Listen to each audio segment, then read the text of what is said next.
Are we really our thoughts? Have you ever noticed that when you're busy doing something, time seems to fly by, but then when you're stuck inside with nothing to do, time seems to move at a snail's pace? What's going on? And why do some days feel like they're full of hours while others feel like they're full of minutes? To understand what's happening, let's start with a simple question.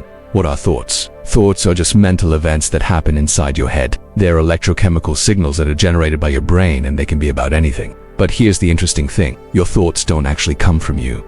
Let me repeat that. Your thoughts don't actually come from you. In fact, your thoughts come from everywhere and nowhere all at once.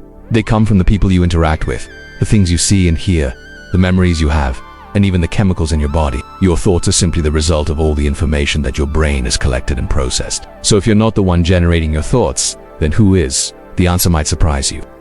There's no single entity that's in control of your thoughts. Instead, your thoughts are generated by a complex network of neurons that communicate with each other through electrical and chemical signals. This network is constantly bombarded with information from the outside world, as well as from within your own body. And it's up to this network to make sense of all that information and generate the appropriate thoughts and emotions. Now that we've established that your thoughts don't come from you, let's talk about how they affect your emotions. If you've ever had a bad day where everything seems to go wrong, then you know that your thoughts can have a major impact on your emotions. On a bad day, it's like your brain is playing tricks on you, making you feel worse than you already do. That's because your thoughts can trick your brain into feeling emotions, even when there is no reason to feel them. For example, if you think about something that happened in the past that made you feel bad, your brain will start to feel those same emotions again, even though you're not in that situation anymore. Similarly, if you think about something that happened in the future that you're worried about, your brain will start to feel anxious, even though that event hasn't happened yet.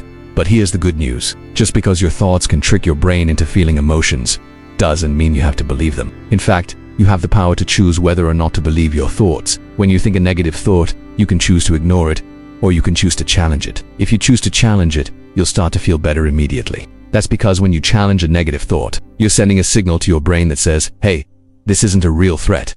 It's just a thought. I don't need to feel afraid or anxious. In today's world, it's easy to get caught up in our thoughts. We're constantly bombarded with information from the media, from our friends and family, and from our own brains. All that information can be overwhelming, and it's easy to feel like you're drowning in it. But the truth is, you're not drowning. You're just stuck in your thoughts, and there's a way out. All you have to do is follow these simple steps and you'll be on your way to a more peaceful and fulfilling life. Now let's take a look at the next point. Why not every thought is true or useful. We all know that not every thought we have is a good one. Sometimes our thoughts can be negative, hurtful, or just plain stupid. But what is really interesting is that your brain doesn't know the difference between a good thought and a bad thought. To your brain, all thoughts are created equal. That means that you could believe a false thought and your brain would react as if it were true. That's why it's important to learn how to identify false thoughts and challenge them. For example, let's say you're in a relationship and your partner does something that makes you feel angry. You might think, they did this on purpose to hurt me. But is that really true?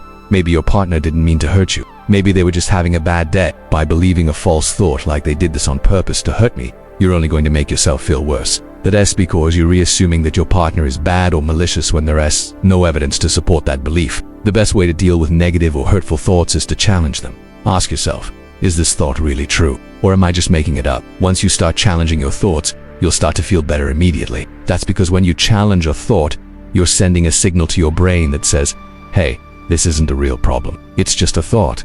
I don't need to feel anxious or stressed. Okay, so now let's talk about the difference between thinking and awareness. This is a subtle but important distinction. Thinking is a mental process that happens inside your brain. It's the thing that allows you to plan for the future, remember the past, and make decisions. Awareness, on the other hand, is a state of being present in the moment. It has the ability to focus your attention on what is happening right now rather than what happened in the past or what might happen in the future. Here's an example to illustrate the difference between thinking and awareness. Let's say you're driving a car. If you're thinking, you might be planning your route, remembering where you need to go, or making decisions about how fast to drive. If you're aware, on the other hand, you'd be focused on the road, paying attention to the cars around you and being present in the moment. Now, there's nothing wrong with thinking. In fact, it's an essential part of being human. But too much thinking can be a bad thing. When you're constantly thinking about the past or the future, you're not present in the moment. And that means you're missing out on the only thing that's truly real. That's why mindfulness is so important. Mindfulness is the practice of paying attention to what's happening in the present moment without judgment.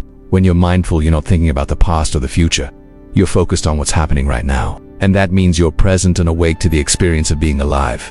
So how do you become more mindful? There are a lot of different ways to practice mindfulness, but they all involve paying attention to the present moment without judgment. One simple way to start practicing mindfulness is to start paying attention to your thoughts. Thoughts are always there, but we usually don't pay attention to them. We just let them come and go. But when you start paying attention to your thoughts, you begin to see that they're just thoughts. They're not facts. They're not the truth. They're just electrochemical signals that are generated by your brain. Here's a simple exercise to help you see your thoughts as just thoughts. Close your eyes and pay attention to your breath. Notice how your chest rises and falls as you breathe in and out. Now, without opening your eyes, try to think of a color.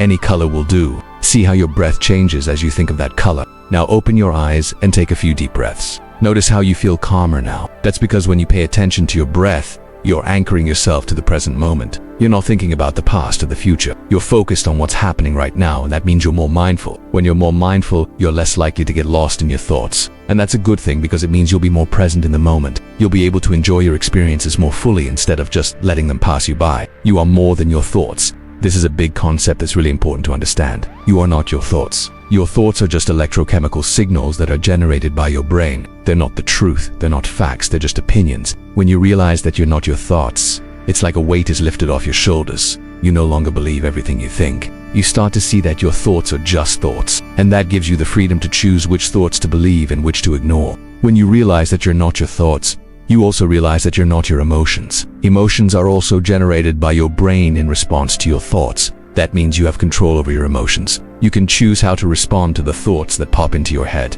Here's an example. Let's say you're driving and someone cuts you off. Your brain might generate a thought like that driver is a jerk. Your brain might also generate an emotion like anger, but you don't have to believe that thought or feel that anger. You could choose to ignore the thought and focus on something more positive, like the beautiful day you're having. When you choose not to believe a false thought, you send a signal to your brain that says, hey, this isn't a real threat. It's just a thought.